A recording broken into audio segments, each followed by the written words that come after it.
of the tape. It is presented by Dream Machines. Two young guns here. Colton Courtney, 5 years his elder. He'll also be 2 inches taller in this fight.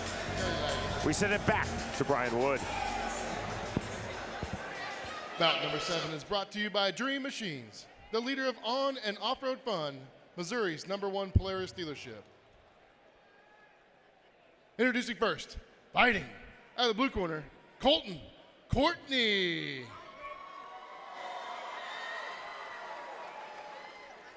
And his opponent, fighting out of the red corner, Bryan Herrera. Oh, baby, let's go.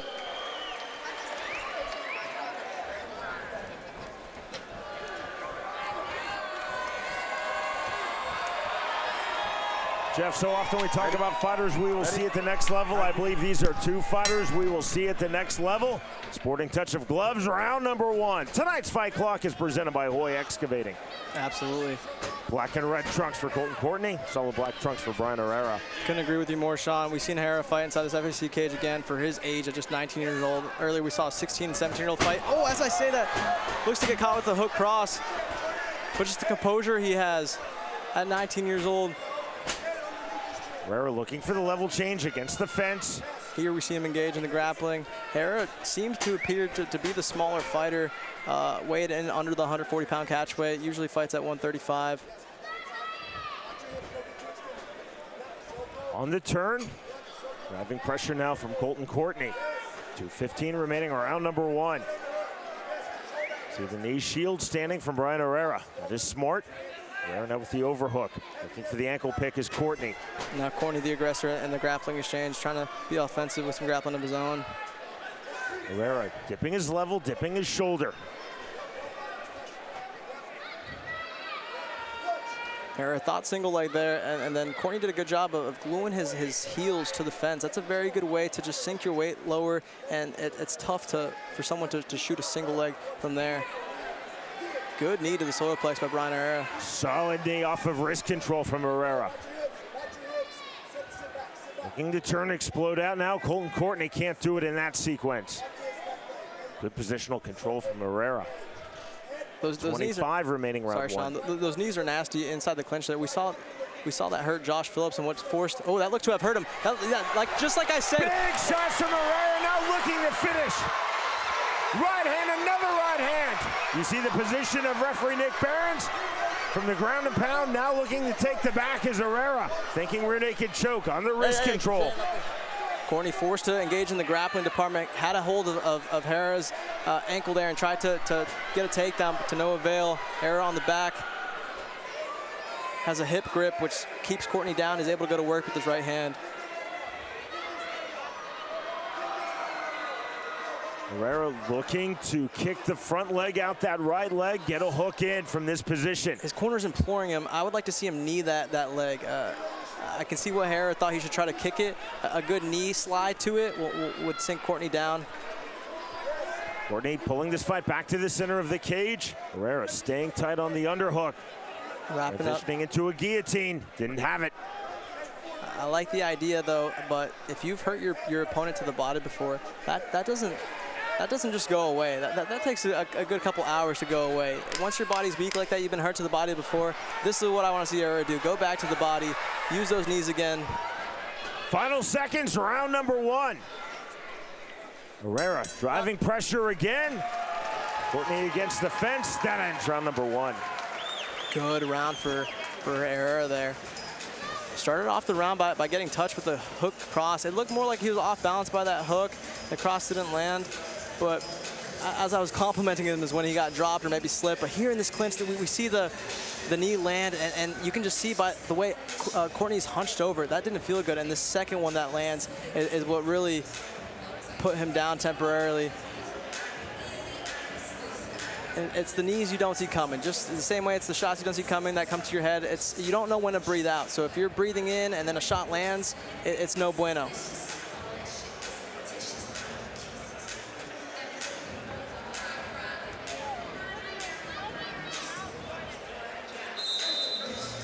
Just heard the seconds out whistle. Round number 2 upcoming. In the striking, you see a clear difference in, I guess, comfortability. You see Herrera Round two, waving fellas. his Ready. hands up, having some Ready. hand motion, Time. feinting, Let's go. moving his head, and then you see a bit of stiffness from Colton Courtney. See the busy hands of Herrera? Just feinting. This is signs of a good striker. This is what you want to see, trying to get reads. The easiest thing to read is when your opponent just keeps his hands up and glued to his face. To your point, Jeff, diversionary hand movements from Bryan Herrera. Just over the top. I made a career of that, and I employ that to my fighters. The hand motion is very important. I think it's an underutilized thing in MMA. Beautiful chain wrestling by Bryan Herrera. Fails to get him down, but now in. Looking standing guillotine now is Herrera. That's going to be tough to finish there. Head free for Courtney. Courtney looking for a whizzer throw, couldn't hit it. Now a knee to the body, knee right back from Herrera on the thigh. I know why Herrera is grabbing the head like that, going front headlock. It's a very wrestling thing to do. He wrestled all 4 years in high school, I believe, and front headlock's very common. However, in MMA, against a taller fighter, you're gonna have a hard time sinking him down like that. Body lock on the tight grip from Herrera. Colton Courtney again against the fence. And you see that body lock from Herrera. Here on double unders. He has to get his weight underneath him. He's putting his knee in the middle and trying to drive him down. Herrera looking for the takedown. Big knee to the body. Back to the knees. Makes Courtney think, hey, I need to defend the takedown, I need to defend the takedown, then a knee comes in. And then back to trying to score the takedown. 120 remaining, round number 2. Right hand, Courtney looking to exit, can't do so. Very sneaky knees by Herrera. He grabs wrist control, he makes you think takedown, and he just sneaks them in there. Herrera staying very tight along the fence. Forcing Colton Courtney to play a lot of defense. Good head position by Herrera. Positional control for Bryan Herrera.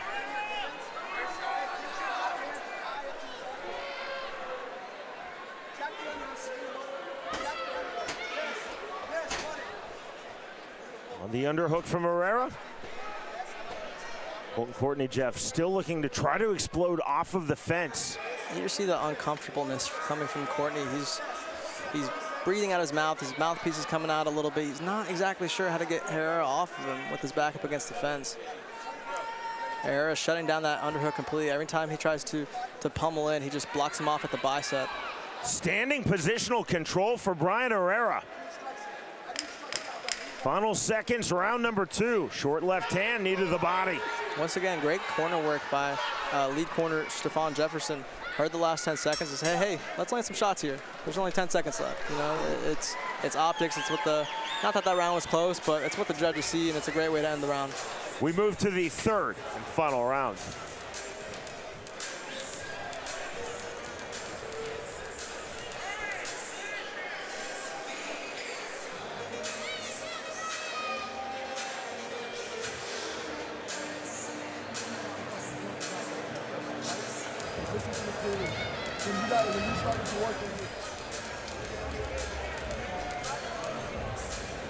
Jake Lindsay in the corner of Colton Courtney. There we see the dichotomy of two fighters thinking different things. See the frustration on the face of Colton Courtney, excuse me, and then Bryan Herrera, very aware and listening to his corner, even talking back, not breathing heavy at all. At 19 years old, very, very impressive.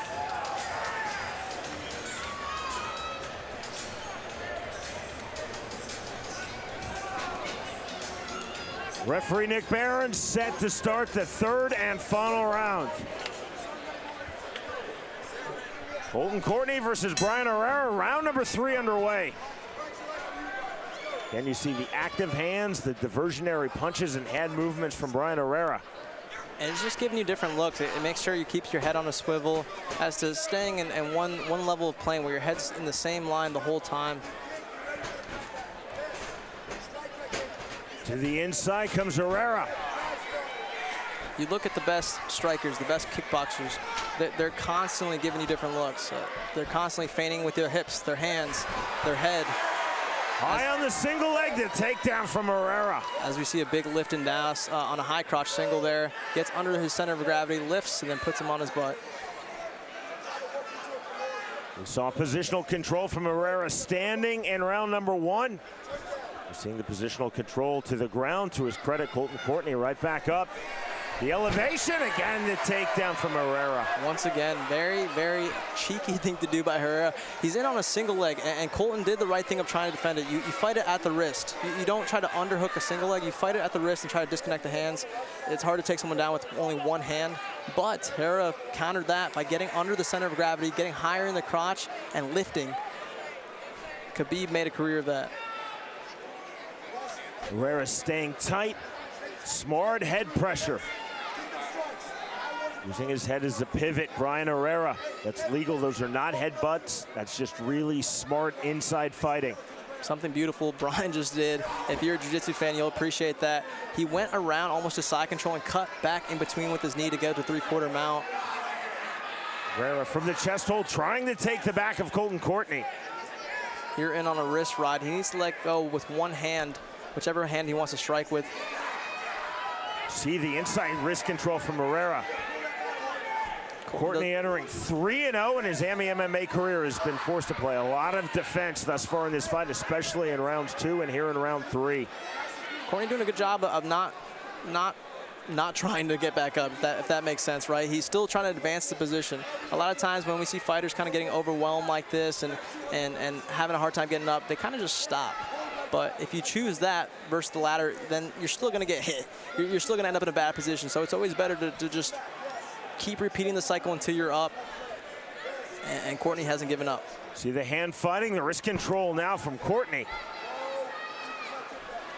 Courtney looking on the leg entanglements, but difficult from this position. Staying on the back now, one hook in for Bryan Herrera. 15 seconds remaining, third and final round. Into the stretch drive now. And from back half goes Bryan Herrera. Now has that wrist ride with the hand free, so he's able to land some big shots. Last 10 seconds, he's trying to end this with an exclamation mark. Big ground and pound shots being attempted here. Left hand, more right hands. The bell. And that is the end of this fight. Wow, very impressive performance from Bryan Herrera over an undefeated fighter. 19. This is crazy. 16, 17-year-olds, 19-year-olds having just super impressive performances. Bryan here gets in the clinch, lands a hook. We saw a little bit of everything. We saw some wrestling. We saw the big lifting douses off the single leg. Here's another one, dumps him. We saw some impressive striking, some good motion, some good ground and pound. A little bit of every implement of the sport, jiu-jitsu, wrestling, kickboxing, even the dirty inside fighting he was doing, the Muay Thai with the knees. Very impressive performance. Sky's the limit for this kid. At 19, I can only imagine where he's headed. Our fight replays are presented by Major Pack.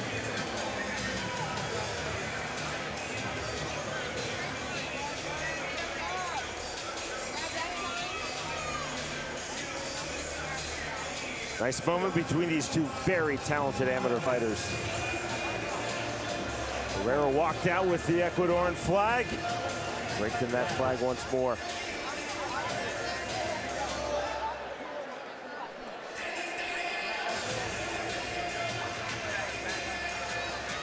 Our winner announcement is presented by Milagro Tequila. Back we go to Brian Wood. Ladies and gentlemen, all three judges scored this bout 30-27. Your winner by unanimous decision, out of the red corner, Bryan Herrera.